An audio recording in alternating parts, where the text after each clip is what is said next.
ઊભું કરવામાં આવે ને પછી ઉત્સુકતાપૂર્વક તમે ભાગવત ભગવાનની રાહ જુઓ.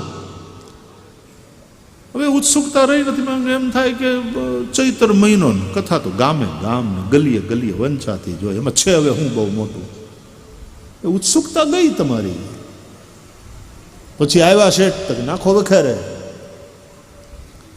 એટલા માટે તો ભાગવતજીનું મહાત્મ્ય પહેલા વાંચવું પડે છે.